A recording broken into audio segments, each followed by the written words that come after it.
Okay, so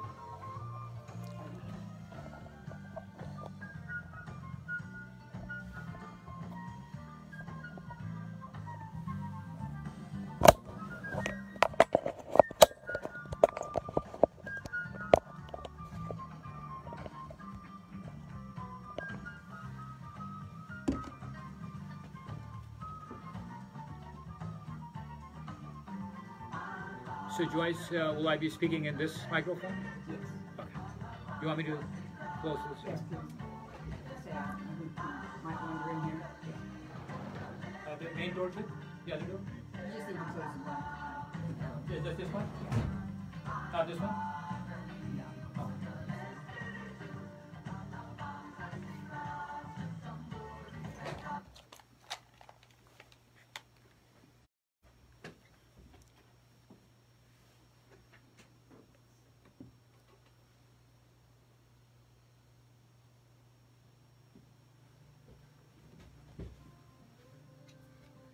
Lake County Community Radio, KPFC, 88.1 FM, thanks Nature's Food Center for their underwriting support.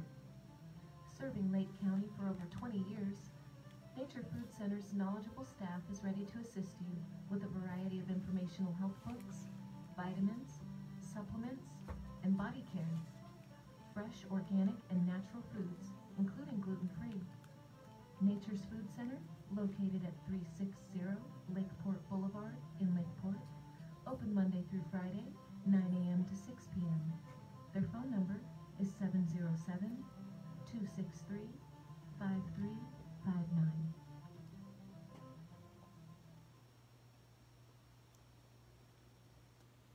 Good afternoon, everybody. You are listening to KPFC 88.1 on your FM dial. We also stream live on at kpfc.org. My name is Joyce Adams, and I'm doing the Word Weaver show today. And I have with me a very interesting guest. His name is Ali Hassan Cemendtaur, right? Right. Okay. He's an author. He does films. He's been all over the world and has many, many interesting things to tell us, especially about the books he's written. But let's establish a little background first. You were born in Pakistan, is that correct? Yeah. Yes, Joyce. In Karachi. Yes. And how long have you been here?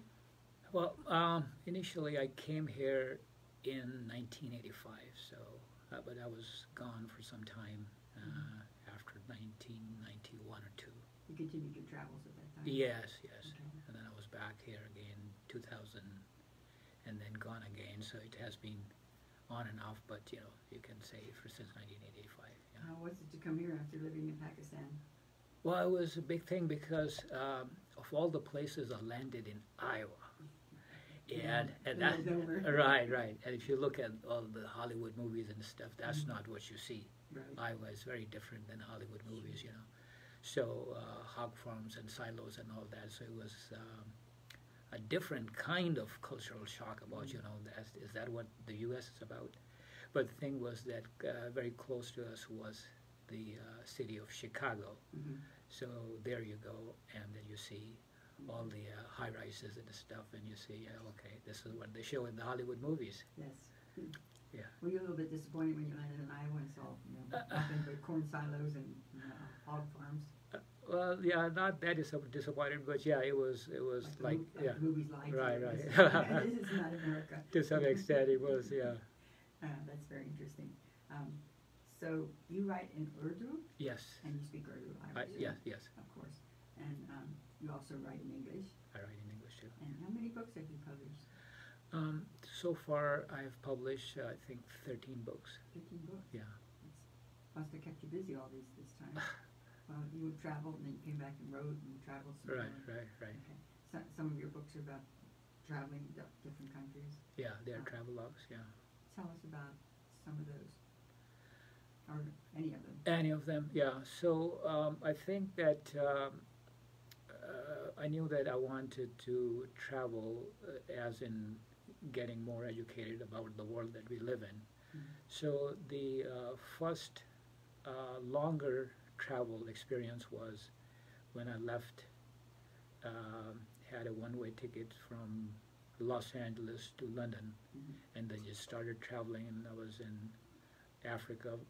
Well, before that, I was in Europe for like 6 months, and then I went to Africa and traveled there from South Africa, which was going through some very interesting transition at that time. It was Mhm. right around that time that Mandela was released from jail. Mhm. So then I traveled overland from South Africa to Kenya, and that's where I ended. So I got to see many things, in Europe and in Africa, and I wanted to write about those things. Sure. Africa must be wonderful to see all the diverse wildlife there, all God's creatures frolicking about in the natural state. Yeah, So to speak. One of the places I would like to go would be also Egypt and see the culture there, the Right. civilization. yeah. So you've got to see quite a bit of Africa. Yeah, so this one was more like Southern Africa and East Africa, and before that I had been to Egypt. Mm-hmm. I would definitely like to go to West Africa. I've never been to West Africa, but Mm-hmm. one of these days. Yeah, it's a whole different ocean, a whole different way of living. Yeah. I think it's maybe more tropical. I'm not sure. South Africa is sort of like the United States, parts of the United States, I believe, climate-wise. Okay.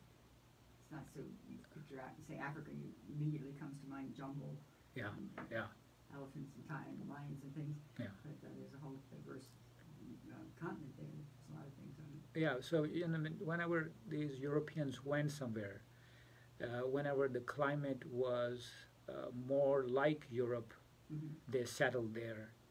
And if the climate was not like Europe, then it was just basically a colony that they were relying on for the resources Mm-hmm. and the labor and stuff.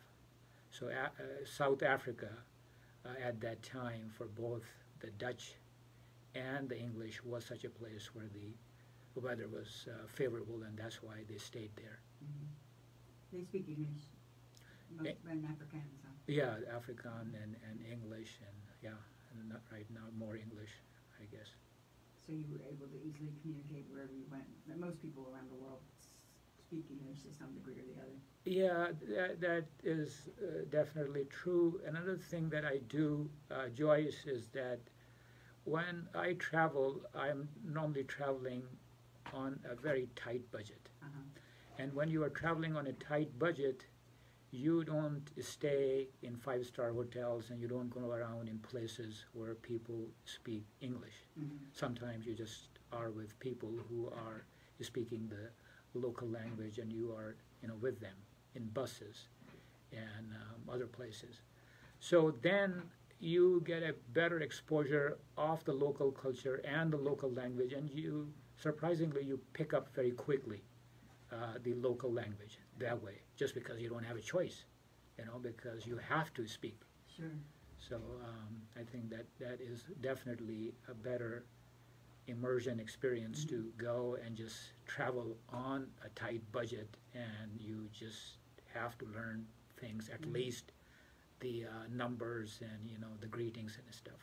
Yeah, I think people, when they just go as a tourist and they stay in the five-star hotels and eat at the restaurants of their own nationality, you don't really learn anything about the country. The way you learn is by mingling with the people and customs and everything. Right. Excuse me. I'm struggling to try to learn Spanish now. You must go to one of these places like Mexico or South America somewhere, and it would be much quicker. Yeah. Another thing is that when you travel and you travel over land, Mm-hmm. that's a very good experience, because you observe the continuity, the continuity of geography, of culture, of languages, how they change slowly. Mm-hmm. So that continuity you cannot see if you just fly into some place. Sure. You lose all that, Yeah, you see the map come to life. Definitely, you see that, That'd be very interesting. That's Right. the way I would. Yeah. I'm probably never going to get a chance to do that, but if I ever did travel worldwide, I would like to, just do what you did. Yeah. So these are experiences that you wrote about in your books.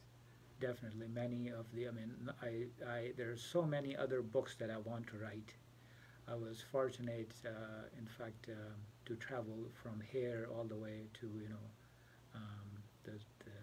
like Chile and Argentina, but I have not written about some of those places. Mm-hmm. So, but I have notes from those travels, and one of these days, hopefully, I'll have time to write, put them together and make a book out of it. I traveled quite a bit. I used to drive a truck all across the country.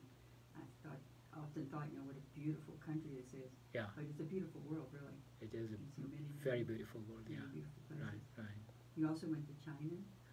Yeah. You spent some time in China. Yeah, so what I did was I traveled into China from Pakistan, which is the Western China, which is not as developed as the places in the East, Beijing or Shanghai and stuff.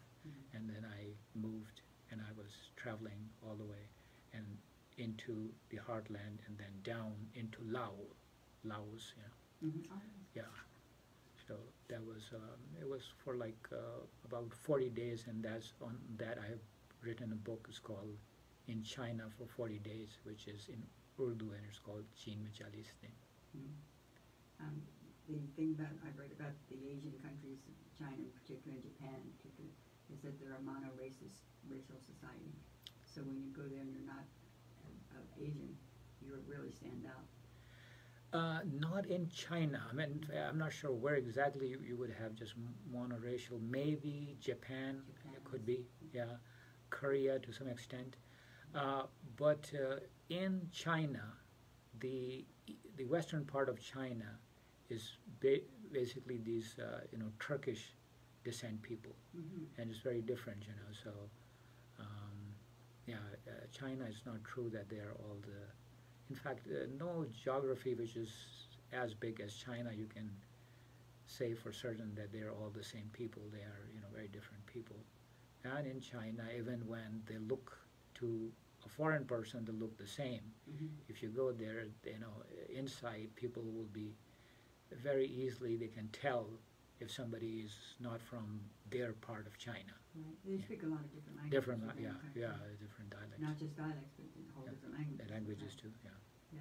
Were they people friendly to you? Were they glad to see you? Yeah, it was, China, it basically opened up to outside independent travel, I think, back in '85. And I was there around '94, so not that long after that. And the tourist industry was still developing, but it was with some problems. The thing was that ever since these phrase books came, the books where you have things written in one language and then the translation is in there, and now you have your app on the phone, but at that time we had these books, and we knew that, if you wanted to ask a simple question, just look at the English part and then point to the Chinese part and ask the person, so that kind of thing that we did to get by. What would you say was the most interesting or like your favorite place that you went to? Yes, we just step. The whole world is such a beautiful, there's so many beautiful places all around the world, but it depends on, also people. Surprisingly, people are so nice everywhere you go. They just go out of their way to help you. And we have met such people. I've met such people in many different parts of the world. Malawi. That was a very good place where I've met some very nice people. And here in Nicaragua, parts of Central America, and in Peru. So many different, beautiful places with very nice people all over. And now you're here in Lake County. I'm here in Lake County. You live in Lake County. I'm living in Lake County. How do you like it here? It's very closer to before I was living farther away, close to the Oregon border. It was farther away from the Bay Area, but here the culture is pretty much similar to the Bay Area. Right. Yeah. Well, we have a lot of the Bay Area people who moved up here. Right. Housing is so much cheaper. Yeah. The only thing you go through kind of a shock when you first move here from a big city, because we don't have the big shopping areas. We don't have a lot of the amenities that you have in the city. Right. But I personally just love it here. Me too. Beautiful lake, Yeah, it's beautiful. a treasure. Yeah, It's one of the oldest lakes in the world. Oh, I did not know that. Yeah, okay. Most lakes expire because the sediment builds up and they get shallower and shallower, and Right. they become swampland, and then Yeah. they become meadows. Yeah. But Clear Lake, because of the way it's constructed Yeah. has not went through that. So Yeah. it's still just as it was, I guess, 10,000 years ago. Okay. So it's Good to very, know that. Yeah. very good place to live. And there are beautiful mountains. Yeah. And, Yeah. I'm really happy to live here. And I always tell people that, they go, oh, you live in Lake County? It's such a, backwater, such a, bunch of hillbillies living there. Hillbilly stuff. Yeah. I like it here. Yeah. So you travel in the United States also? Yeah, I have traveled some, not that extensively, but I have traveled in the United States. I normally avoid traveling in developed countries because they are so predictable.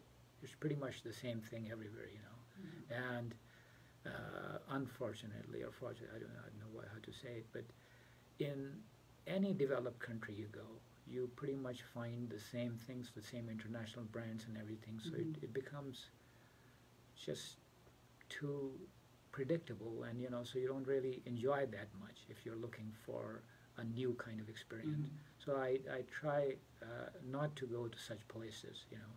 If I have to, just to see, maybe one time.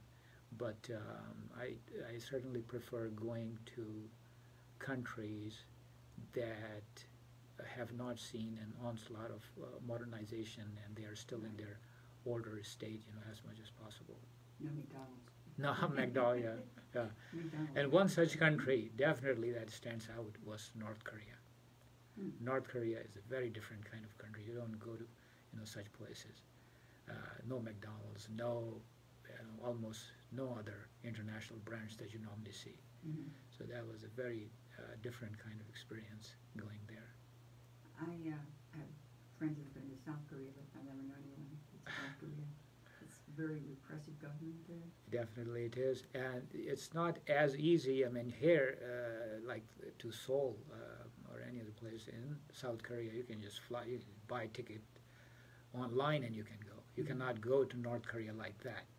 North Korea is still operating the old Soviet style where they issue you a letter asking you to come and then you go. You cannot just go on your own. So that's why most people don't like to go to North Korea for other reasons too, as you said, because of their government. But at the same time, it is so different that some people like myself, I just wanted to go because I wanted to see a country which was still following the principles of communism to whatever extent, whatever they thought was communism. So that's what my interest in North Korea was. I read recently that there's only several hundred internet users in North Korea. So when I went, Excuse me. I had no contact with the outside world through internet. Mm-hmm. So there was this intranet which was within North Korea that you could become a part of, and you could communicate with another person, within North Korea, but not to the outside world. Mm-hmm. Because the outside world, in their view, is dominated by these evil forces which are hell-bent on, destroying this nice community, communist community that they have there. This is how they think. That's how the government thinks, but what do the people, what would you say that Yeah, so Joyce, it's very hard for you to talk to local people in North Korea, because when you ask for a visa, the visa comes with the guides, which are basically the spies. Mm-hmm. And these guides are with you all the time. They make sure that you go to bed, and then they go and they sleep. So you are not anywhere without they looking at you, observing you. So you don't get to meet local North Koreans. You really don't know how they feel. Right, that must have been a disappointment. It was a big disappointment, because I wanted to talk to local. There was one time where I had a very short conversation with in Pyongyang.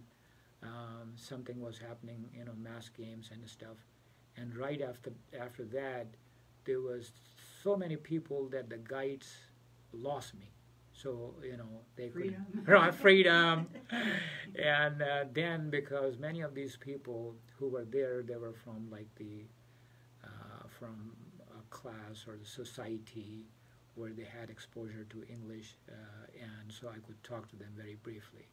But that's not who you want to talk to. You want to talk to the local farmer, you know, the very, I mean, down in the lower, rungs of the society. You want to talk to those people to really understand what's going on. But I did not have a chance to do that, have that kind of conversation. So how long did you spend in North Korea? Not that long. I think altogether it was like 7 days. Oh wow, you got enough of North Korea in 7 days. I don't blame you for that one. Yeah, I mean, it was basically landing. So you cannot go across DMZ, from south to north. You go from China into, so there's both, and you can go from Russia too, but most people go from China. So flew from Beijing into Pyongyang, then traveled overland to DMZ, back to Pyongyang, and then Mount Pekdu in the north, and then back to Pyongyang. That's it, and then back. Quite a difference between South Korea because they're very westernized, comparatively speaking, of course. Definitely. I have some young friends that like the K-pop music, and they're, I'm sure they would be stoned in North Korea. They would not be allowed to do what they do. So that is something that happens, that when these South Koreans, they travel on Western passports, and they go, and some of them they speak Korean at their homes. So now they are either, I mean, most of the time it's American, Korean Americans. So that is quite a commotion when they go and visit North Korea, because they are like, they can speak the language and everything, but they look, very modern. Yeah. Their guides have to work really overtime. That is, yeah. Yeah, that's interesting. Well, you've observed all types of governments and all types of structures of government. Do you find that one works better than the other in your experience, in your opinion? Joyce, in this day and age that we are living in, I think that it is pretty much established that nobody should rule you without your consent. So definitely in that case, democracy and just representation, of, basically just asking everybody's opinion on the government that is something that is valued all over the world, and I think that's the best way to move forward. There can be different variations of how that would work, electoral colleges or direct representation, this and that, but I guess nobody would have any problems, or nobody would question this kind of style of government in which people who are being governed are asked who should govern them. That is a fundamental thing, that people want to have their opinion heard. It is in our way of thinking, but other countries, I mean, some places where you have traditional societies and people have respect for religious leaders, there can be an opinion that the religious leaders, after looking through the religious books, they can decide about the way the society should be governed and should, go about doing its affairs. But I think that it could be, some parts of, in fact, I was in Iran just 2-3 months ago. So not everybody thinks the same way in Iran. So it's not like they were becoming quite westernized before the Ayatollah. That is No. Right. I knew a lot of Iranians in Southern California. Yeah. They came and went and did whatever, they dressed Western. Right. That's not happening anymore. Yeah. Well, I mean, Western dresses have been around for some time, so nobody dresses unless you are a religious person. If you go on the street, people normally are wearing Western dresses. But it's more about what, looking at yourself and establishing your identity and thinking how to move forward in the world. And there can be a mindset in which you say, no, these people are foreign, and the way they are moving forward, that is not the way we should follow them, you know, because we are not them. We are us. We are the different kind of people, and we should not be doing this, you know. So then such a conflict can arise, and then there can be a solution looking for a different kind of path ahead than the one that is being adopted by other people who are not, who are others, you know, who are foreign. So I think that happens in a lot of places where people want to have their values, their traditional values, their way of life, and then see modernity, and then they question if that modernity is really them, or is it a foreign thing? And then you can have all different kind of variations of how these things mix together. There were some places we've spoken of in this program that we wouldn't be having this program in those places. We wouldn't be allowed to speak this freely and even maybe criticize a bit. We're so used to having complete freedom here to criticize our leaders, to express our opinions quite loudly and quite vocally. Right. So it's a foreign concept to think of places we cannot. But after internet, those places are shrinking. Yes. Because internet provides you multiple ways to connect with the world and say what you want to say. So hopefully that the world's tomorrow's world will not be like this. You can be anywhere. You'll be anywhere, and you speak your mind and say things. You know, it doesn't matter if you are saying it against the most powerful person or against the most powerful idea in that society. And that's the way. I think that is definitely civilization. That's the way it should be. I always make a joke kind of about the USSR when the Berlin Wall fell, that rock and roll knocked it down.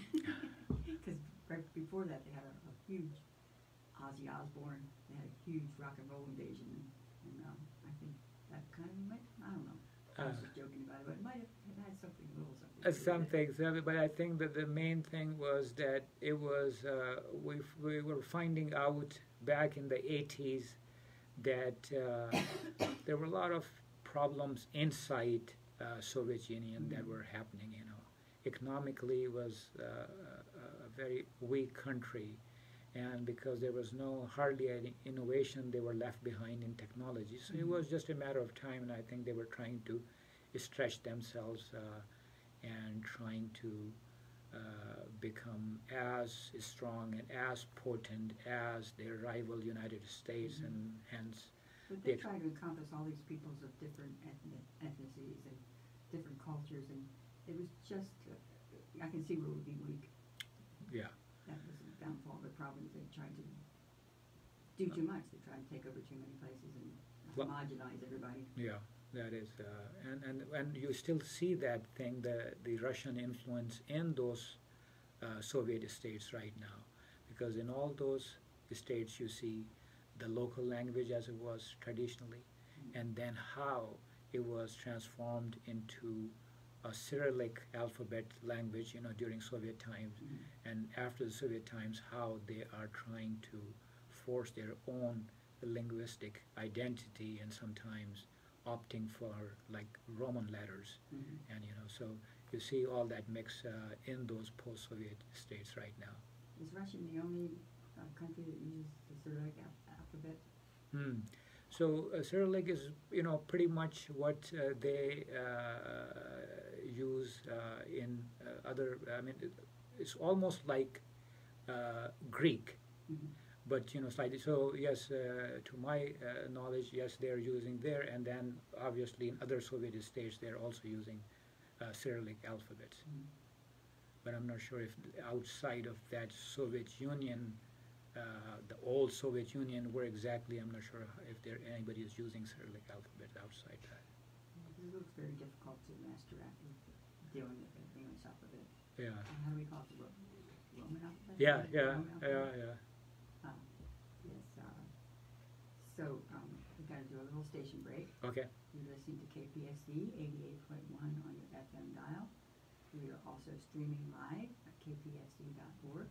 So if you can't hear us around the lake, try it on your phone or on your computer. I'm here with Mr. Ali Hassan Cemendtaur. Okay, I think I finally got it. He's a very interesting person. I'm really delighted to be having this interview. He's an author and he's traveled pretty much around the world. To some places, yeah. But you've been around the globe. I've been to all the continents except Antarctica, and yeah. You've been to Australia also? I've been to Australia. That's a different kind of place. That very different, yeah. Sometimes the pictures, it reminds me of California, the terrain and the countryside. Yeah. That must be a really satisfying thing to sit back and examine your memories and say, wow, I've been there, I've done this, I've seen this. And that's really cool. I used to love to travel when I could. I can't anymore. So one of your books was really interesting, or you wrote 3 books about the Elma Stang? Yes, yeah. That's a really interesting concept.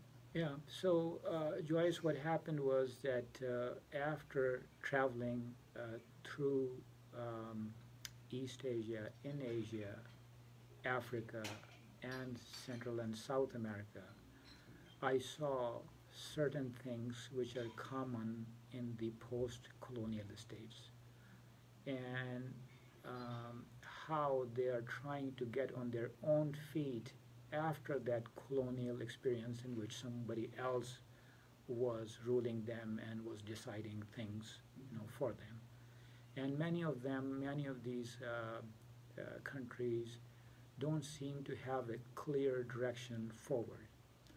And how things are slowly changing in the world, and how it is possible to become self-sufficient in energy and food, which are the 2 very basic things that if you are self-sufficient in, not only in, we're talking about countries, but in terms of communities too. If you are self-sufficient in these 2 things, then you are a very strong community, a very strong country. So they want to do this, but at the same time, during the colonial times, how the economy was changed and plugged into the global economy, in which they were relying on, say, oil coming from faraway places, or sometimes even wheat coming from faraway places and all that. So the idea is, the first book developed that idea of how a number of people in any such post-colonial state can decide how to move forward and make a small community that is self-reliant on food and energy, and how they induct people in it, and then they make it grow. So that's why that book is called Elmasti, A Growing Island of Hope. It's an island of hope which is growing in size. And then the second book is called Elmasti, The Membership Experience. It talks about how the new members will be inducted in this community, about how, because anytime you have a community which is operating very differently than the world just outside of it, then there can be a conflict if you bring people from outside into that, and they do not understand the way this society is operating. There can be chaos. And in fact, we have seen that chaos in some parts in Europe after all the unrest in Syria and Iraq, and how the immigrants came in with different value systems and all that. So this book is about how the new people coming into the community can be educated in the value system of this community. And that's why it's called The Membership Experience. And the third book is called The Almasti Technologies, and it's a book about what technologies this future community will use to become self-sustained in energy, in food, in water, in getting rid of its trash and everything else. So this is conceptual at this point. There's no actual there's no actual community on the ground, you know, but there are people who want to. There are members who want to start that community, and hopefully we'll grow that membership so that when we have enough people, then we can have a physical place where these people can come and we can start that community. Sounds like an excellent concept. That broken up into small groups, people can really function. They can become working together better and producing what they need better. Yeah. So from what I read, the community, the idea is to be completely self-sufficient. So correct, grow your own food, do your own water, do your own waste disposal. And it is amazing how easy with technology this is becoming. That you can, you know, grow things on your own. I mean, the rain that comes, how you can do rain harvesting and have your own water, and how you can recycle water and use it. These technologies, the new technologies that are coming, they are making it more and more possible for smaller and smaller communities to be self-reliant to a great extent, which is amazing. Yes. And I think that's why this community, which is just basically an idea at this time, has a good chance of survival because of these technologies that are coming to aid such a concept. I think maybe parts of a population in America is thinking that concept also. All over the world, people are thinking along those lines, and I think that right now, if you are such a person who has more and more control on the things that you need, then you are already ahead of the game, and you are a very strong person, and in fact maybe even a wealthy person, because you know what your needs are, and which is not very different than any other animal, you know. I mean, both of us, we got up in the morning, we were looking for food, you know. So so I mean, and just make a list of all the things that you consume, and then see what are of all these things that you consume, what are the things that you have control over, that you grow yourself, or you can, you know, produce yourself. And if you can have that control, then you are definitely in a much better position than somebody who is not doing any of that kind of stuff, and they're relying on outside forces for the supply of those things that are fulfilling the needs of that person. I think that we have communities here and communal living in places, and that's kind of the same concept. Yeah. Maybe not so much the self-sufficiency, but that is really intriguing to me, because I get tired of the overproduction and the the money grubbing aspect of the society we live in. Right. Everything boils down to money. Even they're all in a panic about the coronavirus, but there's people that are, you know, only working it from the standpoint, well, how much money are we going to lose, how much money are we going to gain? Right. Including our not so wonderful president. We won't even get into talking about him, because that's a whole different show. that's a whole different show. That's another hour. Right. So I think it's a very good concept. So this is something that you thought of, it came out of your own mind? Yeah, this is, I think that this is not a very novel idea. I mean, other people talk about such societies, but they label them as utopian, as in something that is just an idea which is far beyond what is possible. And I am saying that no, such ideas are possible. For example, if you go to, say, Nairobi, you know, and you can have a very different experience. We're talking about Kenya, in slums of Nairobi. But if you go to a 5-star hotel in Nairobi, then you have a very different experience. So what happens there is just that in that little island, you have gathered people who are making things work. In that, you know, other things are happening too. But at least, you know, you see how things within a big society, some places can be different. And what I'm trying to say in these books is that not only that these places are different from the wider society, but at the same time, they are not counting on the exploitation of the wider society. I mean, you can say that in certain cases, such islands that exist in third world, they are basically the same kind of colonial ideas that existed during the colonialism, time of colonialism, that they are getting these resources from the wider society and using it for their advantage. And I'm saying, no, in these societies that are self-sustained, this is not what they're doing.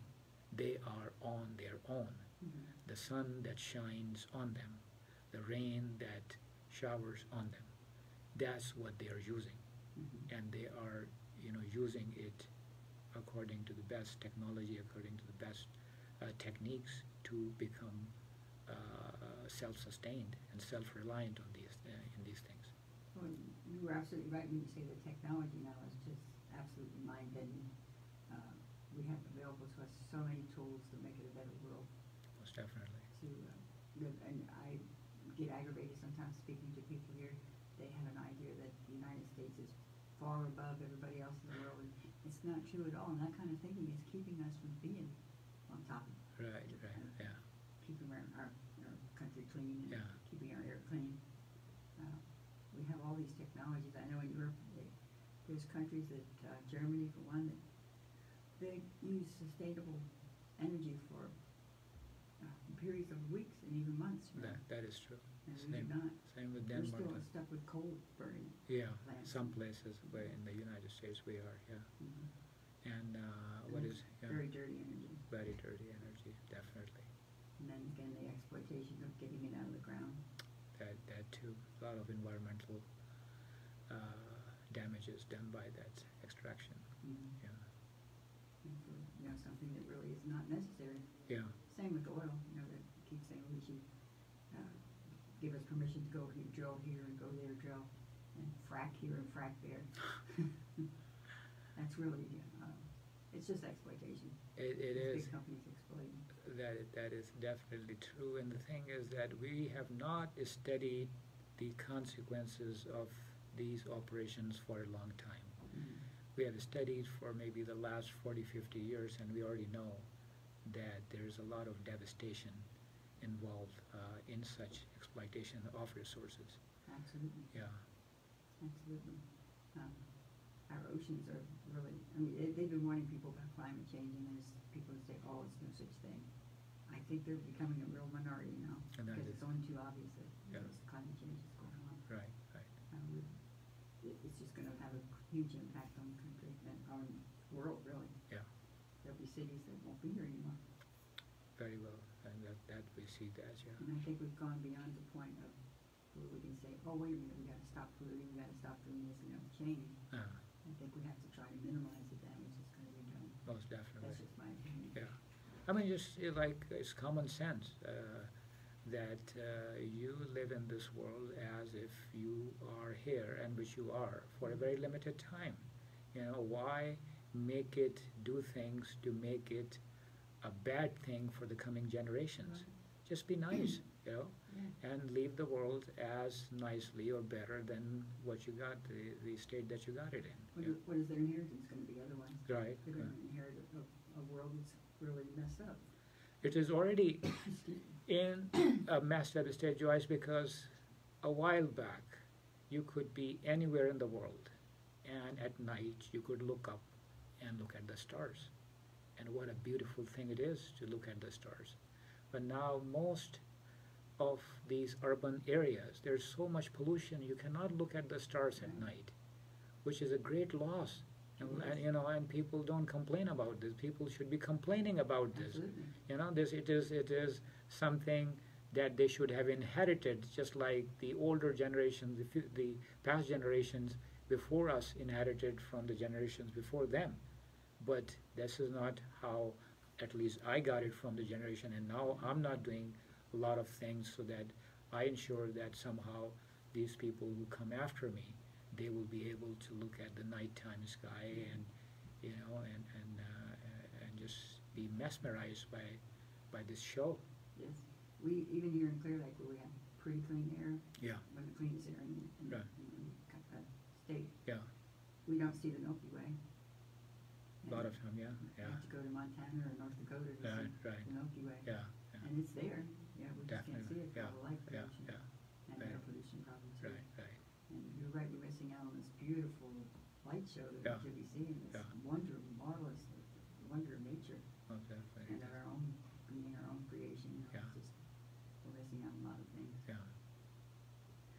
Well, now we solve the problems of the world. Move on to the. I also, I read in your CV that you're also a filmmaker, so that you make films of the places you've been. Yes. Yeah. So what I do is that I always have, for some time, I always carry my video camera with me, and I try to record things and sometimes make a little, film out of it, of the places that I go to. So it's just what is happening is that you go somewhere and you look at a place. The time stamp, it changes very quickly. Now, 5 years later, it's a very different place. So if I am making a movie of a place in, say, 2015, and I imagine such a movie, and that is a historical document, even if I don't get to make a film and publish it, show it to the world, still it is there. And I think that it's a great resource if somebody in future would like to go back and see, at least from my perspective, how the world looked or how such and such place looked, then they can definitely look at these. It changes pretty rapidly anymore.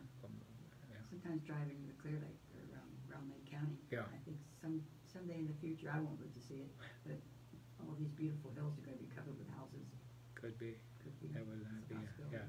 very good sight. I find it appalling, but Right. and you're also a comic, is that correct? You haven't had much chance to do that.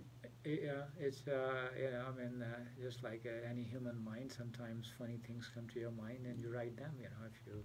If you are into writing, you just write whatever comes to you. And sometimes these things are comical in nature, so you write that. One of your books, it was in Urdu. Yes, Urdu? yes. It's a comic book. Is that correct? It's yeah. Not a comic book, but it's a It's humor. it's a humorous, a collection of humorous essays. Yeah.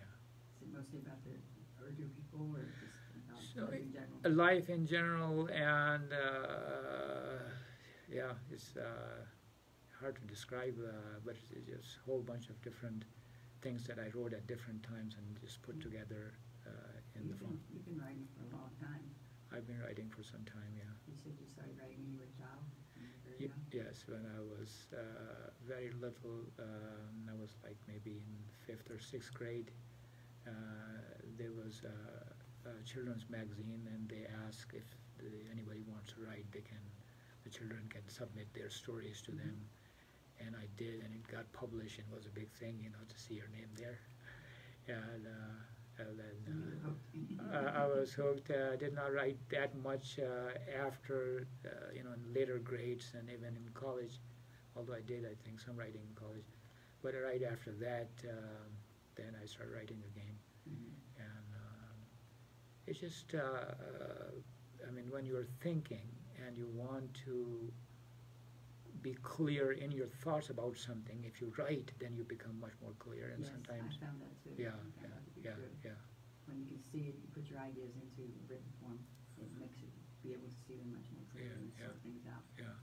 And then sometimes you see things and you can make a story out of, those things. If you are a fiction writer,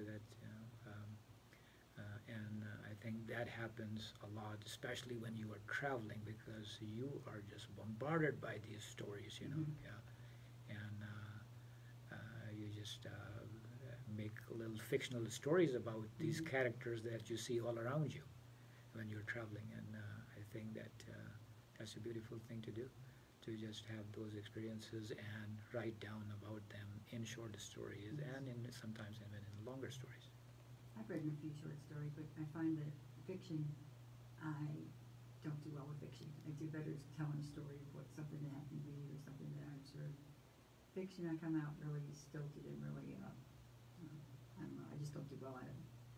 Yeah, whatever you feel comfortable about, because I think that everybody's writing experience is very different.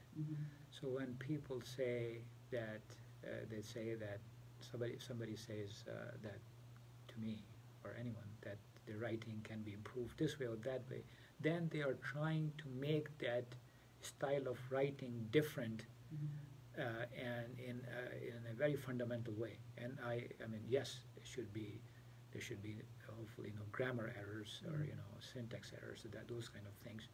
But if you want to asking somebody to really change their style or anything, then it's their original style. Why are you asking them to change it? So I think that no matter how you write, yes, it should be clear writing so that anybody who reads it, they understand what you were trying to say. But beyond that, nobody has a right to say that this is not good writing, because it is that person's own style. Exactly. I find the problem with creating fictional characters. I just lack in that. But I'm a decent writer. I have good grammar and good spelling. Sometimes a plus.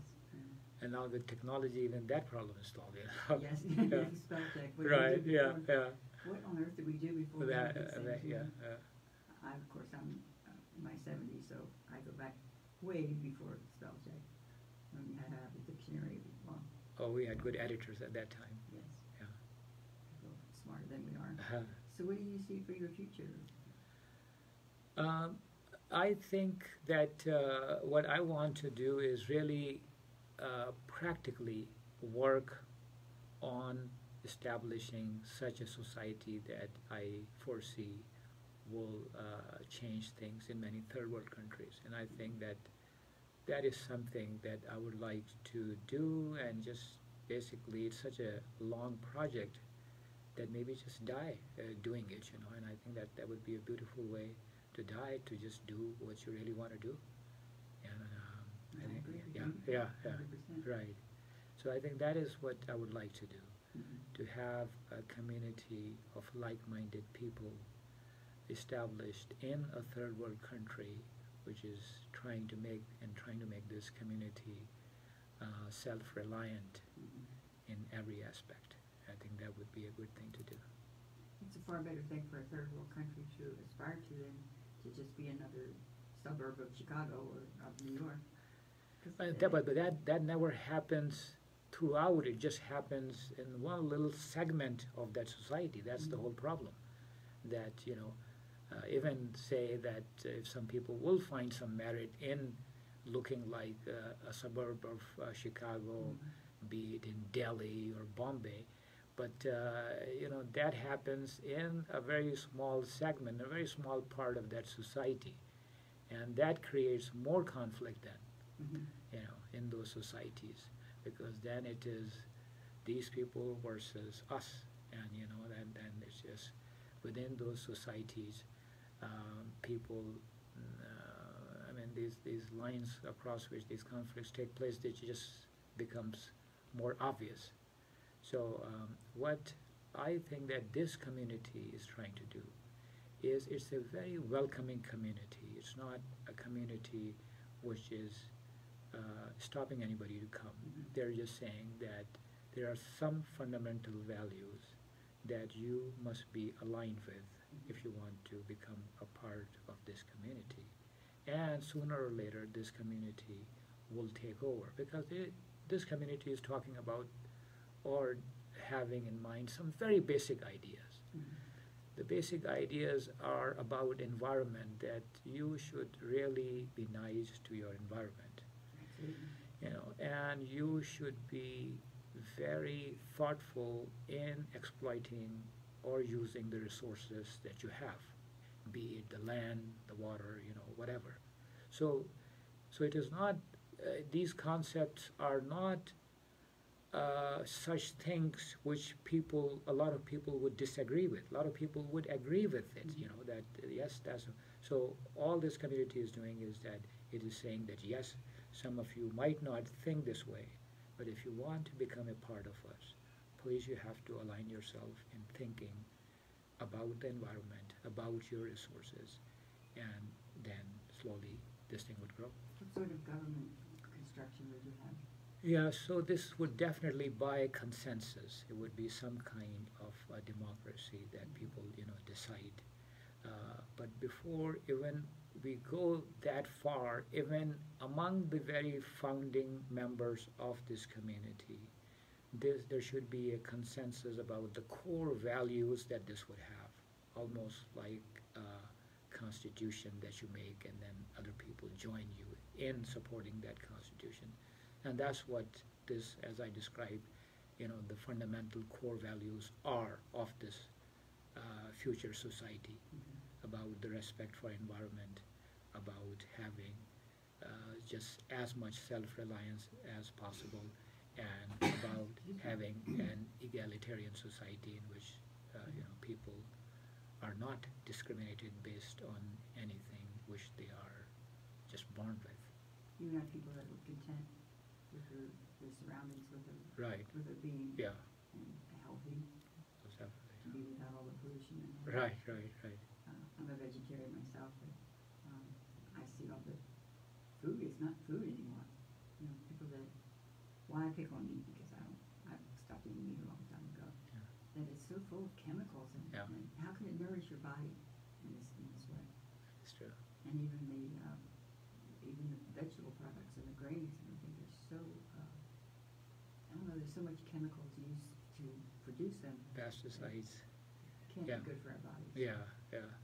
I mean, even if the ultimate food is, somebody like FDA or whatever approves it, what about the environmental destruction that, goes in the production of that food?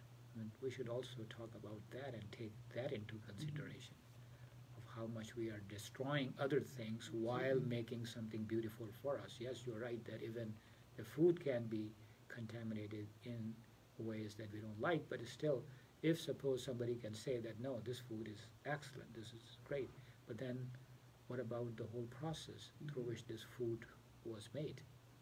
The farming of animals is particularly destructive to the environment, and on the scale that they do it. I mean, if someone has a 2 cattle or 10 chickens or whatever, and they raise them and Right. want to use them for meat, that's different. But when they have thousands of them crammed into a small area, just the waste they produce alone is unbelievable. Very And the true. impact on the environment is Yeah. just horrible. Yeah. Plus the poor animals. Animals too, yeah. Yeah. I'm an animal lover, as you probably know by now, and the way they treat them is just horrible. Yeah. It's degrading to the humans to do that, to cause an animal to suffer through that. Yeah. And one of these days we're going to maybe study of how the food that we obtain from animals, which we love and are taken care of if we have to obtain such food. You're not vegetarian if you are not vegetarian. How is that different than food obtained from animals raised with cruelty, and maybe we'll find out something, from such studies. There should be a lot of study going on now because the movement now is towards veganism and vegetarianism. Right. And I'm all for it. Yeah. I just think that it just causes so much destruction, and climate change also. Yeah. A lot of it is caused by animal production, Right. factory farming, Yeah. animal farming, Yeah. and sort of that. We're just about out of time. Is that right? You didn't know what Fun. we were going to talk about for an hour, but we managed to talk about plenty. Amazing. So would you like to give our listeners some ways they can follow you, or your Facebook page, Yeah, your website? Yeah. Fortunately, my last name, there are only if they look after, with my last name, they'll be able to find me on social media, and my main website is cemendtaur.net, which is CEMENDTAUR.net, and my books are available on Amazon and other places, and obviously a few films or footages that I have, they are on YouTube on my channel, and on Facebook, Twitter, other places, Ali H. Cemendtaur or Cemendtaur only. I think that should do, and you will be able to find me there. I did. Okay, yeah. I found in every aspect. I found YouTube footage. I found a lot about you on. That is so easy, I mean, and anybody who just, I mean, if they have a very a name that is shared by many, then it's slightly harder for you to find that person. But otherwise, it's so easy these days to find out about anyone. Yes. Yeah. That's a good and a bad thing. Right. Yeah. In our case, it's a good thing. Right. So your books are for sale on Amazon, Yes. and a lot of them are in At least I think 4 or 5 of them are in English. Yeah, 5 of them are in English, and others are in Urdu. So maybe people want to learn more about you, they can do that. Most definitely. Definitely have time. That program is coming in. Okay. Okay, it was very wonderful talking to you. And Thank you very thank much you for coming having on. me here. Okay.